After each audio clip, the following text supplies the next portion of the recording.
সাবধান পা ফেলাতে হবে। 19 থেকে 20 হলে ঘটে যেতে পারে মর্মান্তিক দুর্ঘটনা। যেহেতু এই ঝর্ণার কোনো নাম নাই, তো আমরা নিজের একটা নাম সেট করলাম। এই পথগুলো আসলে অনেক বেশি রিস্কি, কাটা থাকতে পারে, আরো অনেক ধরনের অনেক রকমের বিপদ থাকতে পারে। নিজে থেকে সেখানে গিয়ে তারপর হচ্ছে ফিল করতে হবে, আদারওয়াইজ আপনি বুঝতে পারবেন না। আমরা ঝর্ণাতে আছি পানি দেখতে, কিভাবে পানি পড়ে, কি পাহাড় ভেঙে পাহাড় ফাঁক হয়ে। এটা পসিবল হয়েছে একমাত্র বরেন আছে বলে।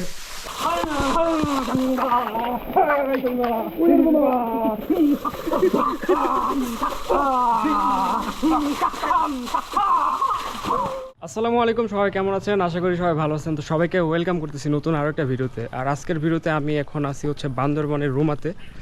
আর এখন আমরা যাচ্ছি হচ্ছে একটা ঝর্ণায় গোসল করতে। আর এই ঝর্ণাটা এরকম একটা ঝর্ণা যেখানে আসলে কোনো নর্মাল ট্যুরিস্টরা যেতে পারে না, এবং এই ঝর্ণাটা এরকম একটা ঝর্ণা যেটা আসলে হিডেন বলতে পারেন। সত্যি কথা বলতে হিডেন ঝর্ণা বললে আসলে এই ঝর্ণাটার নামও আমি ঠিক জানি না এখনও। তো সামনে অনেক পাহাড়ি বন্ধু আছে বরেন, তো ওর কাছ থেকে আসলে ঝর্ণার নামটা জেনে নিব। সো ভিডিওটা অনেক বেশি ইন্টারেস্টিং হচ্ছে, দেখতে থাকেন, আশা করি ভালো লাগবে। তো এখন আমরা নামতেছি হচ্ছে ঝর্ণার পথে।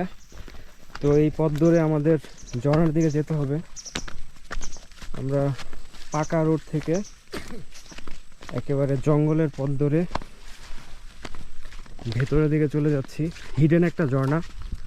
এই ঝর্ণাটা আসলে কোনো ট্যুরিস্ট বা তেমন কেউ জানে না, চিনে না। সো এই ঝর্ণাটা আসলে আপনারা দেখলে আশা করি খুশি হবেন। তো জানি না ওইখানে কীরকম পরিমাণের পানি আছে এখন। ঝর্ণা আসলে এই সময়টাতে হয়তো পানি তেমন থাকতেও পারে, নাও থাকতে পারে, নট শিওর। সো এখানে গিয়ে দেখি আগে। তো আশা করি পানি থাকবে। এই যে ছোট একটা ঝিরি, সামনে হচ্ছে মামুন ভাই আর বন্ধু বরেন। আমাদের এখন লাফায় লাফায় যেতে হবে।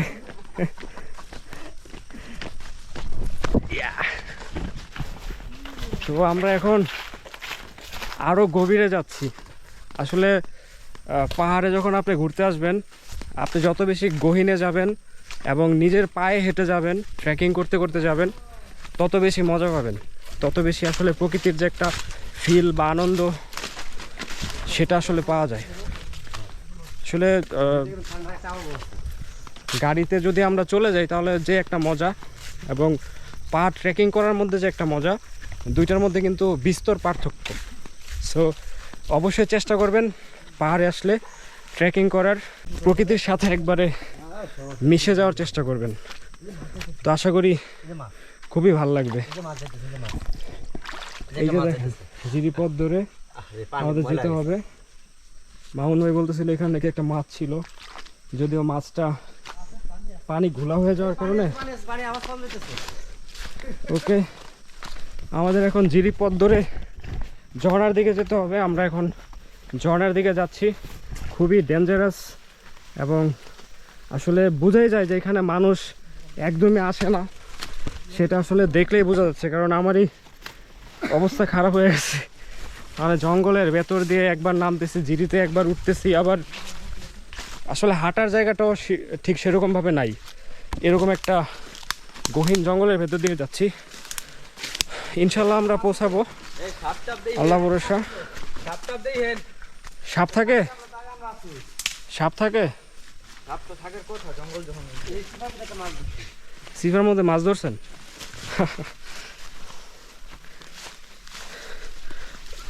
লাভ দিলাম ভাই।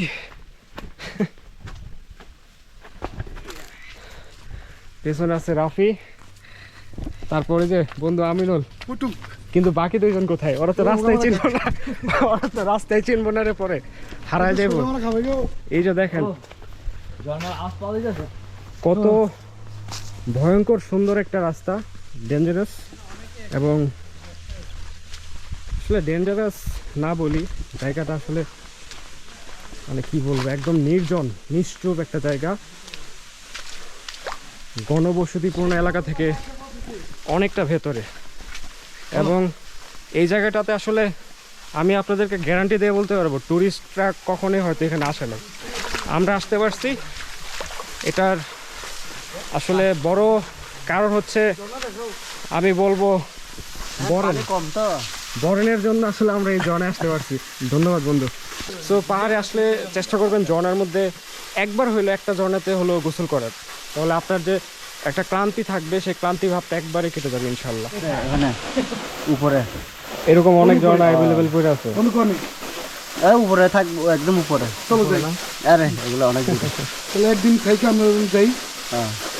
আর ওই যে পলিখাল ঝর্ণা ওখানেও তো যাওয়া যায়। পলিখাল ঝর্ণা এখান থেকে কত দূরে?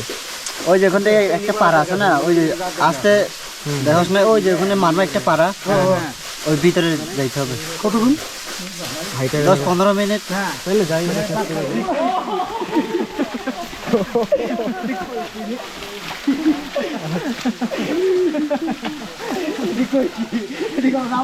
শীত কেটে গেছে, ঠান্ডা রে ভাই। ঠান্ডা থাকবে। হ্যাঁ বন্ধু ভিডিও কই? আল্লাহ আল্লাহ গো। তো আমরা এখন ঝর্ণার কাছাকাছি যাইতেছি। এখানে একটু পানি, মাঝখানে একটু পানি বেশি। এই পানি ঠিক আছে।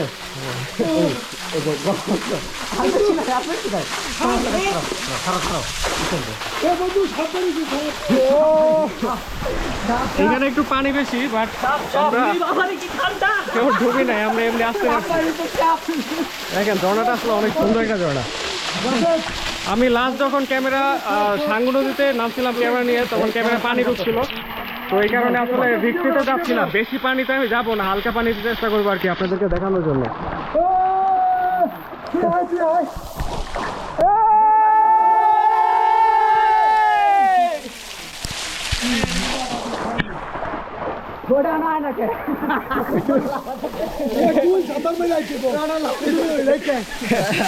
এই যে আমাদের রাশেদ ভাই ব্লগার ভয় পাচ্ছে আসতে। ব্লগার ভাই ভয় পাইতেছে আসতে, ভয় পাইতেছে।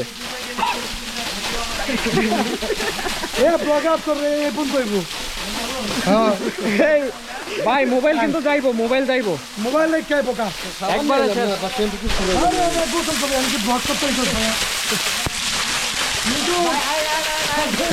দেখেন। আসলে ঝর্ণার যে সৌন্দর্য, এটা সত্যি বলে বোঝানোর মতো না। এত সুন্দর একটা ঝর্ণা, যদিও পানি কম। বর্ষাকালে হয়তো অনেক পানি থাকে এখানে। বন্ধু আরেকটা ঝর্ণা পাইছি। কোথায়? ওই যে উপর দিয়ে যাবো।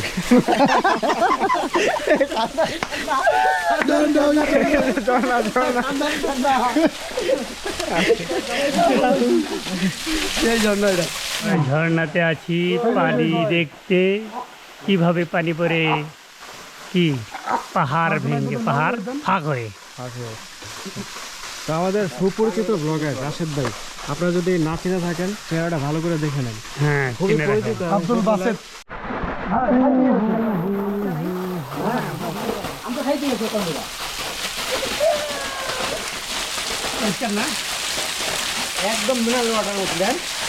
গাইস, জীবন আসলে অনেক সুন্দর, এই কথাটা অনেকেই বলে, বাট আমি বলবো যে জীবন আসলে অনেক সুন্দর যখন আপনি প্রকৃতিতে আসবেন, ঝর্ণায় গোসল করবেন, বিভিন্ন জায়গায় অ্যাডভেঞ্চার করবেন, তখন সত্যি জীবন অনেক বেশি সুন্দর, সেটা আপনি নিজেই ফিল করতে পারবেন। আদারওয়াইজ আমার মনে হয় না এটা আপনি কখনো ফিল করতে পারবেন। ভিডিওতে দেখে, ছবিতে দেখে, আসলে দূর থেকে দেখে কখনো বোঝা যায় না। এই জন্য আপনার অবশ্যই প্রকৃতিতে আসতে হবে এবং প্রকৃতির সাথে সময় কাটাতে হবে, মিশে যেতে হবে, তারপরে আপনি বুঝতে পারবেন যে জীবন কত সুন্দর, প্রকৃতি কত সুন্দর এবং বান্দরবন কত সুন্দর। যাই আমরা। আর এইদিকে দেখেন যে জিরিপথ, এই জিরিপথ ধরে হচ্ছে হয়তো বৃষ্টির সময় পানির ঢল নামে, আর পাথরগুলো হয়তো একটু সাবধানে যেতে হবে।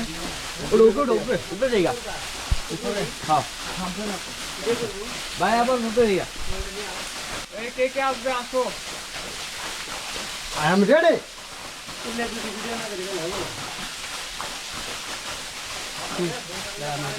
যাও যাও, ভিডিও আছে পরে পাঠামনি।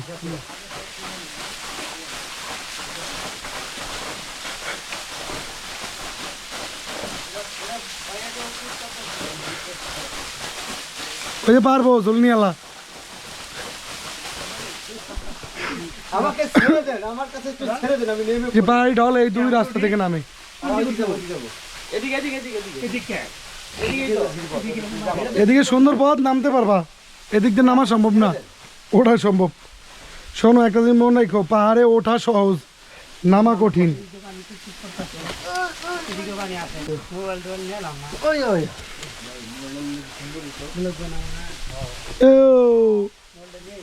বলক বানাইব, বলক বলাগার।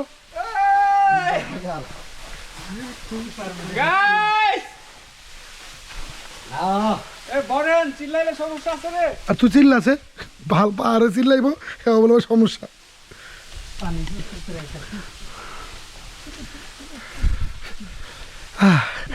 পাহাড়ের উপরে উঠতেছি ঝিরিপথ ধরে। এটা ঝিরিপথ বলে না এটা? হ্যাঁ ঝিরিপথ, এটি বর্ষাকালে আসা লাগবে এখানে। দেই যান সামনে যান, আমরা দেখে আসি আমরা। গাইস এখন আমরা যতটুকু সম্ভব উপরে ওঠার চেষ্টা করতেছি। আসলে এরকম পথ যখন আপনি যাবেন, ট্রেকিং করবেন, আসলে অন্যরকম একটা অনুভূতি কাজ করে।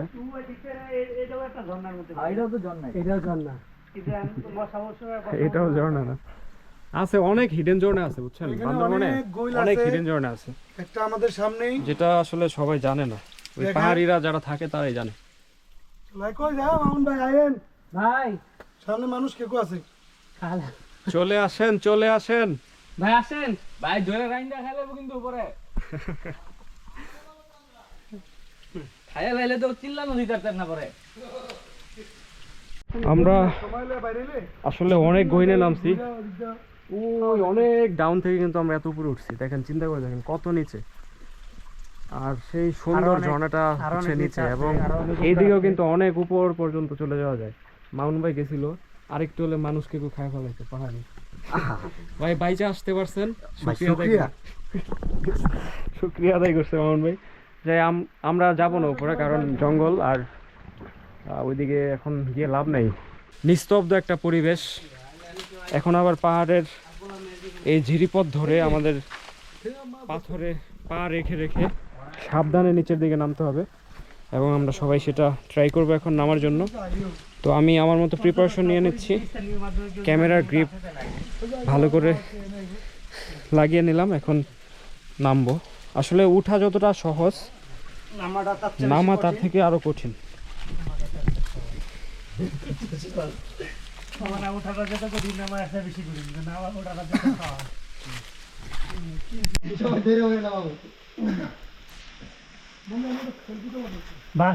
সবাই নামতেছে, তাহলে দাঁড়াও, এখানে আসতেছি ছবি তোলার জন্য, দাঁড়াও। এই যে আমাদের জনপ্রিয় ব্লগার রাশেদ ভাই, ট্রেকিং করতে খুব কষ্ট হইতেছে। সাবধান পা ফেলাতে হবে, 19 থেকে 20 হলে ঘটে যেতে পারে মর্মান্তিক দুর্ঘটনা। খুব সাবধানে হাঁটি হাঁটি, ছুটি ছুটি পা, খুব সতর্ক, পিছলা থাকতে পারে, আস্তে আস্তে পা ফেলাতে হবে। সবাই খুব সাবধান, সাবধানে, খুব সাবধান। মাত্র একটা ঢুকছে, 19 থেকে 20 হলে মোটা না চিকন, হয়ে যেতে পারে বিশাল দুর্ঘটনা। আচ্ছা এরকম কি কি কাটা ঢুকছে, কাটা কাটা। তো গাইস, জীবন যে কত সুন্দর, এটা আপনি যখন এরকম প্রকৃতির সাথে নিজেকে মিশিয়ে দিবেন তখন বুঝতে পারবেন। তো যে জায়গাটাতে আমরা এখন আছি, এই জায়গাটা হচ্ছে একেবারে হিডেন একটা জায়গা। এখানে আসলে কোনো ট্যুরিস্টদের অ্যালাউ করা হয় না, বা বলতে পারেন একেবারে জানে না, একটা অজানা একটা জায়গা, এবং খুব সুন্দর একটা জায়গা। এই যে গাইস দেখেন, আমার পায়ে এই কাঁটাটা মানে পায়ের মধ্যে ঢুকে গেছিল, তো এখন আমি এটা বের করছি। আসলে এই পথগুলো আসলে অনেক বেশি রিস্কি, কাঁটা থাকতে পারে, আরও অনেক ধরনের অনেক রকমের বিপদ থাকতে পারে। তো এই জন্য সবাই যখনই আসবেন খুবই সাবধানে আসার চেষ্টা করবেন। তো এখন প্রায় নিচের দিকে নেমে পড়ছি।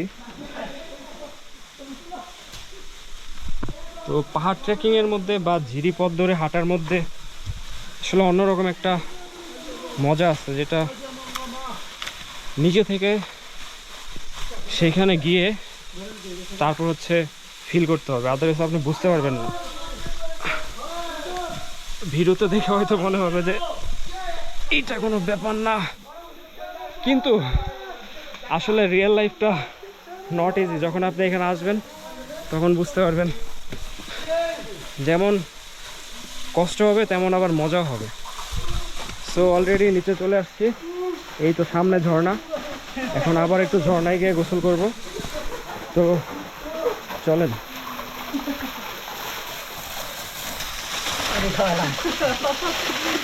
এই যে আমাদের আসলে মিনারেল ওয়াটার খাওয়াই লই দিই। আমরা যে ঝর্ণা রয়েছি অবাক করা এক ঝর্ণা, অপরিচিত ঝর্ণা, যেখানে কেউ জানে না, শুধু জানে আদিবাসী, কিছু আদিবাসী। আমরা এক বন্ধুর মাধ্যমে খুঁজে বের করেছি এই এক বরেণ্য ঝর্ণা। সেই বরেণ্য ঝর্ণার নাম কেউ জানে না, আমরাই একমাত্র ঢাকা থেকে এসেছি বরেণ্য ঝর্ণাটি। এই ঝর্ণার নামকরণ করা হলো বরেণ্য ঝর্ণা। আজ কত তারিখ? 4/11/2025 এই ঝর্ণার নামকরণ করে দিলাম বন্ধু বরেণ্য। এই উপর থেকে দিদির নিচে দেওয়া আছে, অত পানি দিচ্ছি, এইভাবে গাড়ি যায়।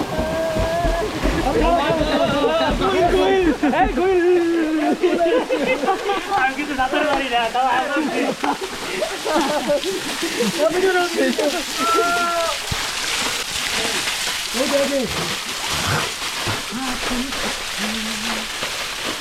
আসলে সত্যি কথা বলতে এখানে যতটুকু পানি আছে এটা আমি মনে করি এনাফ। এখানে নামলে বোঝা যায় যে পানি যতটুকু আছে করতেছে এটা এনাফ, আসলে গোসল করার জন্য বা ঝর্ণার জন্য এনাফ। তবে ঝর্ণার সৌন্দর্য দেখতে গেলে অনেক পানি দেখলে আসলে দূর থেকে দেখতে সুন্দর লাগে, বাট তারপরেও আসলে আমার মনে হয় না যে খুব একটা খারাপ লাগতেছে, এবং আমরা এখানে গোসল করে সত্যি অনেক মজা পাইতেছি।